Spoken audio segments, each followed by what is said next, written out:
Imagine waking up in a forest filled with plants you've never seen before. No labels, no warning signs, no one standing beside you saying, "Don't eat that." Some of these plants could feed you for weeks. Some could make you painfully sick for days, and a few of them could kill you before the sun even sets. Yet somehow, humans survived. Not only did we survive, we crossed deserts, mountains, jungles, and frozen landscapes. We spread across the planet and eventually build a world where today you can walk into a grocery store, grab an apple, and never once wonder if it might secretly poison you. So, how did people with no chemistry, no biology, and no modern science figure out what was safe to eat? The answer is a story of instinct, fear, observation, and thousands of years of brutal trial and error. Let's start with the first survival tool humans ever had, the tongue. Your taste buds are basically tiny chemical detectors, and one taste mattered more than almost any other: bitterness. Many toxic plants contain compounds that taste bitter. Over countless generations, people who were more sensitive to those warning signals had a better chance of surviving. That instinct made them pause before swallowing something dangerous. But nature isn't perfectly organized.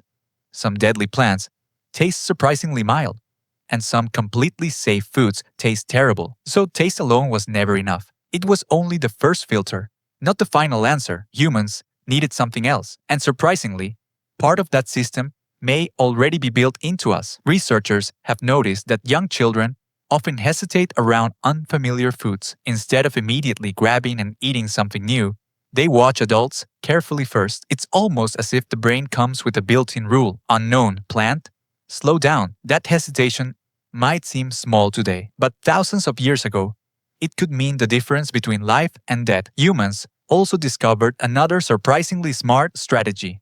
Watch the animals. If birds kept eating certain berries without getting sick, people noticed. If monkeys returned to the same fruit over and over again, people paid attention. Why risk your own life if nature is already running experiments for you? But even this wasn't perfect. Animals process toxins differently than humans. Something harmless to a bird might be deadly to a person, so animal behavior became a clue, not a guarantee. Then humans developed something even more powerful: knowledge. Because once somebody learned a lesson the hard way, future generations didn't have to repeat the same mistake. Never eat those seeds. Boil this root first.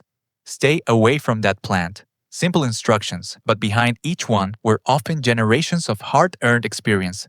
And then humans made one of the most remarkable discoveries of all.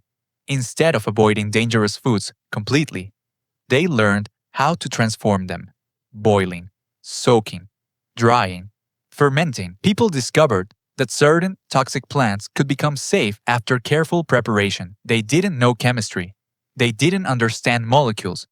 They had no idea why it worked. They only knew one thing: skip a step, people got sick. Follow every step correctly, people survived. That wasn't luck. That was knowledge refined over thousands of years. When you step back and look at the bigger picture, it's incredible. Taste warned us.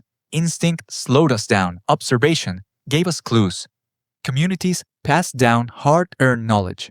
None of these systems alone would have been enough, but together, they guided an entire species through a world with no labels and no certainty. And every time you sit down to eat today without a second thought, you're carrying a piece of that ancient survival system inside you, because somewhere, long ago, someone learned the difference between food and poison, often at the highest possible cost. And because they did, you're here.